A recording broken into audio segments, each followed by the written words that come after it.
Hello दोस्तों, आज हम लोग सीखने वाले हैं कोलवे इलेक्ट्रोलिसिस। एल्केन बनाने के जो बेहतर मेथड है उसमें से मैंने आपको ऑलरेडी 2 मेथड बता चुके हैं। आज हम लोग थर्ड मेथड पढ़ेंगे, कोलवेज इलेक्ट्रोलिसिस। सबसे पहले हम लोग जानेंगे क्या होता है। तो कोलवे साहब ने aqueous salt of carboxylic acid का इलेक्ट्रोलिसिस कराया था और ये पाए थे एल्केन बनाने का मेथड। इससे एल्कीन भी बनता है और एल्काइन भी बनते हैं। मैं तीनों मेथड आपको सिखाऊंगा। कोलवे इलेक्ट्रोलिसिस से कैसे हम हाइड्रोकार्बन बना सकते हैं। तो सबसे पहले ये जानना हमें जरूरी है कि कोलवे इलेक्ट्रोलिसिस में होता क्या है।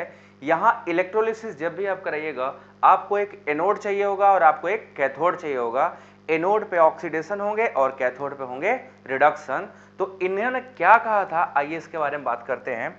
कोलवे साहब ने कहा कि जब हम aqueous salt of carboxylic acid, कोई भी कार्बोक्सिलिक एसिड है उसका एक्वस सॉल्ट लीजिए और उसकी इलेक्ट्रोलिसिस कराइए, तो आपको मिलेगा कैथोड पे फॉर्म होगा alkene and carbon dioxide, sorry anode पे एल्केन और कार्बन डाइऑक्साइड फॉर्म होगा और कैथोड पे बनेगा आपका हाइड्रोजन गैस और दूसरा पदार्थ जो बनेगा दैट इज NaOH। तो आपको देखना है पूरा मैकेनिज्म के साथ ये कैसे बनता है। आइए स्टार्ट करते हैं। तो when sodium salt of carboxylic acid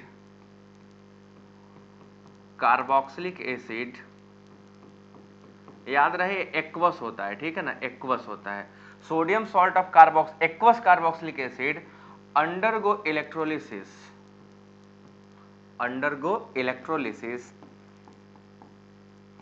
alkanes are obtained। यहां से क्या बना था, एल्केन्स आर ऑप्टेन, हमें एल्केन मिलता है।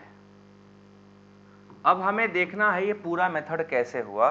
सपोज कर लो कि अगर हमने कोई कार्बोक्सिलिक एसिड लिया होगा, 2 मॉलिक्यूल लेते हैं, C double bond O Na+, ठीक है, ये आपका क्या होगा, sodium salt of carboxylic acid, ये एक्वस होगा। तो हम जब इसकी इलेक्ट्रोलिसिस कराते हैं, इलेक्ट्रोलिसिस जब आप कराओगे तो आपको यहाँ पे 4 पदार्थ मिलेंगे, ठीक है, 4 प्रोडक्ट मिलेंगे। उसमें से एक आपका होगा R और R, एल्केन बन गया। दूसरा बनेगा कार्बन डाइऑक्साइड, ठीक है। तीसरा प्रोडक्ट आपका हाइड्रोजन गैस होगा और चौथा जो होगा दैट इज NaOH। ये 4 प्रोडक्ट्स मिलते हैं। हमें इन चारों प्रोडक्ट के बारे में क्या करना है, डिटेल में स्टडी करनी है। ये चारों कहाँ बनते हैं और क्या क्या बनते हैं। तो क्या क्या तो आप देख पा रहे हो कि ये 2 पदार्थ जो है आपको एनोड पे मिलेंगे और ये 2 जो मिलेंगे वो कैथोड पे। तो मैं यहाँ पे डिनोट कर दूं, ये एनोड पे बनने वाले प्रोडक्ट हैं और ये कैथोड पे। कभी कभी क्वेश्चन ऐसे भी आता है, एनोड पे क्या बनेगा और कैथोड पे क्या बनेगा। तो अभी हम इसको पूरा कंप्लीट मैकेनिज्म के साथ आपके सामने लाने वाले हैं। हम देखेंगे कैसे इलेक्ट्रोलिसिस होता है और कैसे एनोड पे ऑक्सीडेशन होता है और कैथोड पे रिडक्शन होता है। तो आइए स्टार्ट करते हैं मैकेनिज्म, ठीक है, मैकेनिज्म करेंगे। तो हम लोग जब मैकेनिज्म स्टार्ट करेंगे तो अब 2 बातें ध्यान में रखिए। आप सभी ने पढ़ा होगा ऑक्सीडेशन का मतलब क्या होता है, ठीक है। ऑक्सीडेशन का मतलब क्या होता है, दो, क्योंकि इलेक्ट्रोलिसिस जब भी होती है एनोडिक रिएक्शन और कैथोडिक रिएक्शन होते हैं। तो ऑक्सीडेशन का मतलब होता है, अगर इलेक्ट्रॉन के टर्म में बात करें तो loss of electron is called oxidation और gain of electron is called reduction. अगर हाइड्रोजन के टर्म में बात करें तो loss of hydrogen is called oxidation and gain of hydrogen is called oxidation.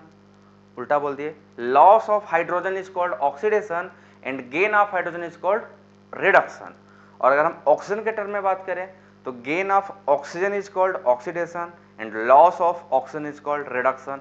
तो हम यहाँ पे इलेक्ट्रॉन के टर्म में बात करेंगे, ठीक है। हमारा इलेक्ट्रॉन के बेसिस पे होगा कि इलेक्ट्रॉन गेन या लूज किया गया। तो आइए देखते हैं जब मैकेनिज्म होगा। तो आप सबसे पहले देखो, जो भी कार्बोक्सिलिक एसिड हम लेंगे वो टूटेगा, सॉल्ट से टूट के कहाँ पे जाएगा, ये बनाएगा आपका एनायन COO- और कैटायन Na+, ठीक है, Na+। हमेशा याद रखो जिसके पास पॉजिटिव चार्ज है उसमें अब ऑक्सीडेशन होने का कुछ बचा नहीं, ऑक्सीडाइज हो चुका है। ऑक्सीडेशन किसका होगा, जिसके पास इलेक्ट्रॉन डेंसिटी ज्यादा है, मोर इलेक्ट्रॉन है, तो इलेक्ट्रॉन लूज करेगा और ऑक्सीडाइज होगा। तो पहले हम लोग स्टडी करेंगे एनोडिक रिएक्शन, ठीक है, एनोडिक रिएक्शन। एनोड पे कौन सा रिएक्शन होता है, तो आइए दिखाता हूं आपको। इंपॉर्टेंट रिएक्शन जो है इसका एनोड पे ही होता है, तो जो एनोडिक रिएक्शन है यहाँ पे होता है ऑक्सीडेशन अकर, ऑक्सीडेशन अकर, और जब ऑक्सीडेशन होगा तो हम सबको पता चलेगा कि लॉस ऑफ इलेक्ट्रॉन होगा। तो ध्यान से देखो आप सभी लोग, हम 2 मॉलिक्यूल कार्बोक्सिलिक एसिड ले रहे हैं, 2 मॉलिक्यूल कार्बोक्सिलिक एसिड। अब एक नेगेटिव चार्ज बराबर 2 इलेक्ट्रॉन होता है, आप सबने ये पढ़ा, एक नेगेटिव चार्ज इक्वल टू क्या होता है 2 इलेक्ट्रॉन्स। तो हम यहाँ पे क्या करने वाले हैं, इसमें से एक इलेक्ट्रॉन को अगर हम रिमूव कर दें तो हमें रेडिकल का फॉर्मेशन मिलेगा। बताइए सभी लोग, रेडिकल का फॉर्मेशन बना, एक इलेक्ट्रॉन बचा और यहाँ पे 2 इलेक्ट्रॉन क्या हो गए, लॉस हो गए। मतलब एक मॉलिक्यूल से एक निकलेगा तो टोटल 2 मॉलिक्यूल, यहाँ कितने इलेक्ट्रॉन रिलीज होंगे, 2 इलेक्ट्रॉन टोटल रिलीज होंगे। अब देखिए जो ये बॉन्ड बना है ये क्या करता है, होमोलिसिस करता है। यहाँ पे होमोलिसिस होगा और ये जो बॉन्ड पेयर है जिसमें 2 इलेक्ट्रॉन है, ये बॉन्ड पेयर टूट के यहाँ चला जाएगा और ये बॉन्ड पेयर इसके साथ क्या करेगा, जाके रिकम्बाइन। तो ये कार्बन कार्बन डबल बॉन्ड बना के उड़ जा रहा है, किस फॉर्म में, CO2 के फॉर्म में, है ना। CO2 के फॉर्म में क्या हो गया, उड़ गया। और क्या छोड़ के गया हमारे लिए, 2 मॉलिक्यूल R रेडिकल छोड़ के गया, है ना, 2 मॉलिक्यूल R रेडिकल। अब ये दोनों मॉलिक्यूल ऑफ R रेडिकल जब आपस में रिकम्बाइन कर लेंगे तो क्या बना देंगे, RR, that is a symmetrical alkane का फॉर्मेशन हो जाएगा। देखिए ये एक सिमेट्रिकल एल्केन का फॉर्मेशन हो गया और दूसरा प्रोडक्ट हमारा जो मिला है दैट इज कार्बन डाइऑक्साइड। तो हमने क्या देखा कि जब एनोडिक रिएक्शन हम परफॉर्म कर रहे थे तो ऑक्सीडेशन हुआ, 2 इलेक्ट्रॉन का लॉस होता है और ये लॉस रिप्रेजेंट करता है कि ऑक्सीडेशन हुआ। तो loss of electron is called oxidation. तो एनोड पे ऑक्सीडेशन होने के बाद हमें मिला carbon dioxide along with alkane, यही हमारा एल्केन है। ठीक है, यही हमारा क्या है, एल्केन बन गया। अब ये पहला था रिएक्शन, एनोड पे हुआ। यहां से देखो 2 चीजें आपको मिलेगी, एक तो सोडियम बना हुआ पड़ा हुआ है, सोडियम प्लस, और 2 इलेक्ट्रॉन आ गए। अब दूसरे रिएक्शन में इन दोनों का यूज होगा, reduction, reduction by gain of electron. Electron यहां से ऑक्सीडेशन में मिला है, रिडक्शन में यूज हो जाएगा। तो दूसरा जो स्टेप होगा दैट इज कैथोडिक रिएक्शन। दूसरा स्टेप हमारा क्या है, कैथोडिक रिएक्शन है। कैथोड पे क्या होता है, देखिए कैथोडिक रिएक्शन, तो कैथोड पे जो होता है उसको हम लोग बोलते हैं reduction. Reduction takes place at cathode, तो reduction takes place at cathode, reduction takes place at cathode. अब देखो बच्चों कैसे होगा, हमने यहाँ पे पानी लिया था, एक्वस मीडियम याद है ना, तो 2 मॉलिक्यूल वाटर जो है वो डिसोसिएट होके बनाता है। सबसे पहले देख लो, वाटर जो डिसोसिएट होता है वो बनाता है 2H+ ion plus 2 hydroxide ion, ये ऐसे डिसोसिएट होगा। ठीक है, अब डिसोसिएशन के बाद देखो क्या होगा, रिडक्शन स्टार्ट होगा। तो जो 2 मॉलिक्यूल हाइड्रोजन है, हाइड्रोजन आयन, ये क्या करते हैं, जो 2 इलेक्ट्रॉन निकले थे ऑक्सीडेशन में, याद करो ऑक्सीडेशन में 2 इलेक्ट्रॉन निकले हैं ना, दोनों इलेक्ट्रॉन यहाँ पे आके इसको रिड्यूस करते हैं और बना देते हैं हाइड्रोजन गैस। और इसके साथ ही हमारे पास 2 सोडियम कैटायन बचा था पहले वाले में, और यहाँ पे 2 हाइड्रोक्साइड आयन भी हैं। ये दोनों आपस में आयनिक रिएक्शन करते हैं और बना देते हैं 2 मॉलिक्यूल ऑफ NaOH। तो ये दोनों प्रोडक्ट आप देखो ध्यान से, कहाँ पे बना है, ये बना है कैथोड पे और ये भी बना है कैथोड पे। तो कैथोड पे कौन कौन बना, हाइड्रोजन गैस और NaOH। ये पूरा रिएक्शन क्या हो गया, कंप्लीट हो गया।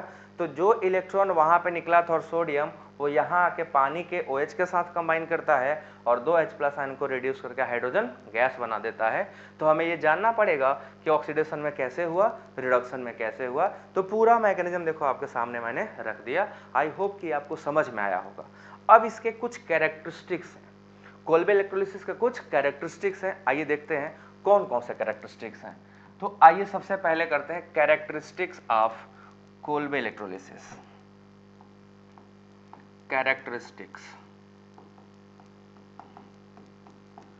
देखो अभी आपने देखा कि रेडिकल फॉर्मेशन हुआ था, मतलब कि कोल्बे इलेक्ट्रोलिसिस जब होगा तो फ्री रेडिकल इंटरमीडिएट का फॉर्मेशन होगा।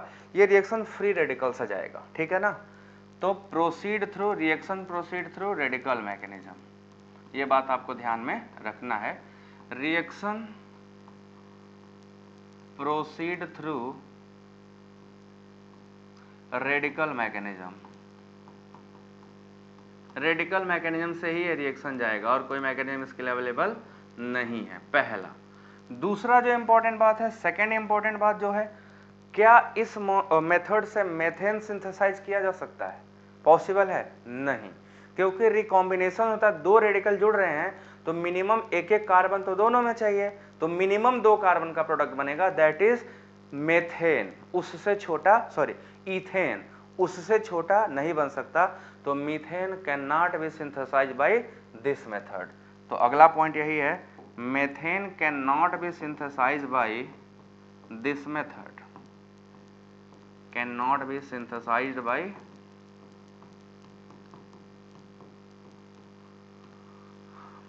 This method. इस मेथड से मेथेन नहीं बनाया जा सकता है। दूसरी बात, तीसरा, जो प्रोडक्ट होगा उसमें इवन नंबर ऑफ कार्बन होंगे कि ऑड नंबर ऑफ कार्बन होंगे?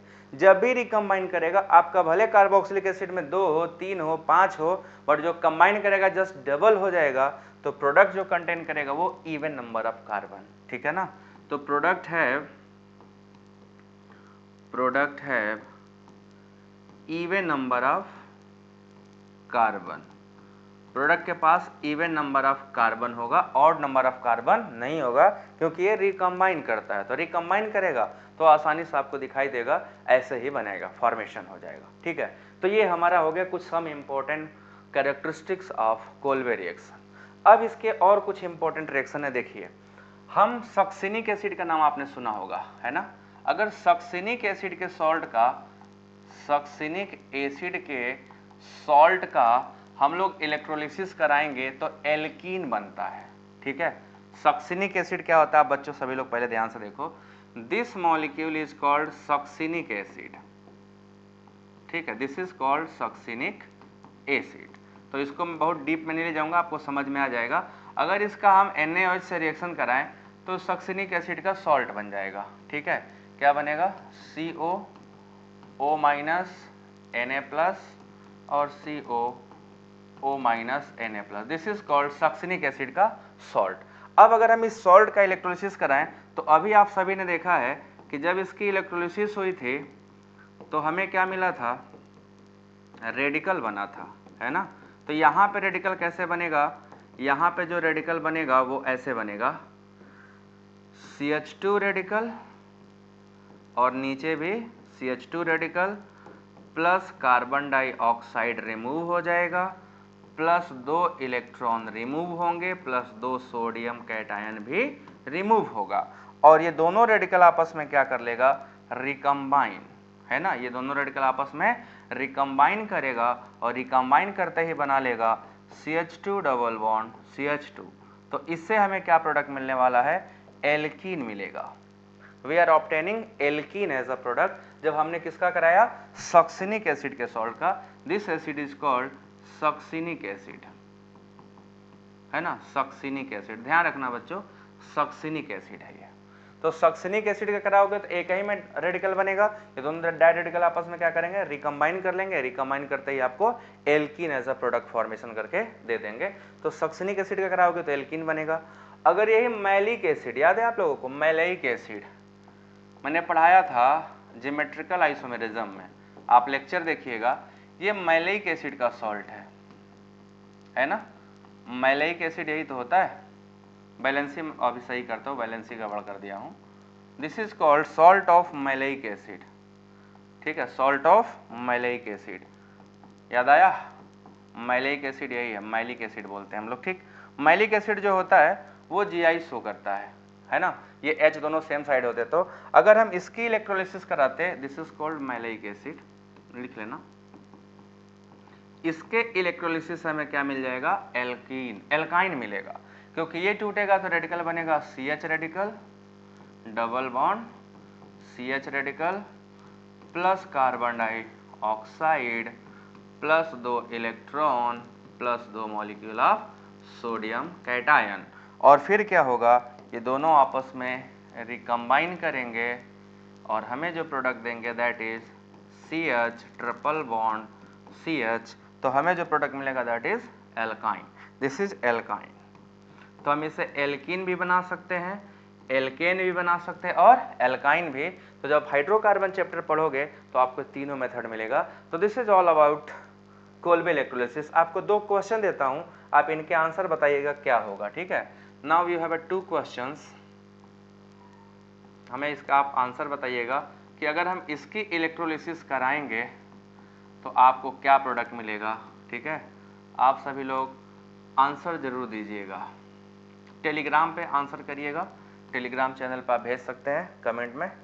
अगर हम इनकी इलेक्ट्रोलिसिस कराते हैं तो what product we are expecting, what product should be form, electrolysis कराते जाइए, हमें क्या प्रोडक्ट मिलेगा, ठीक है। एक इसका, दूसरा इसका, एक और दे दें,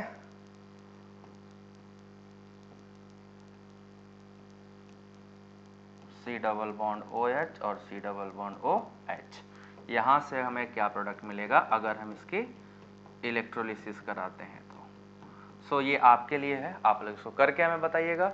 सो आपका ये क्वेश्चन, ये आपका टॉपिक खत्म हुआ। अगला नेम रिएक्शन जस्ट अगले लेक्चर में।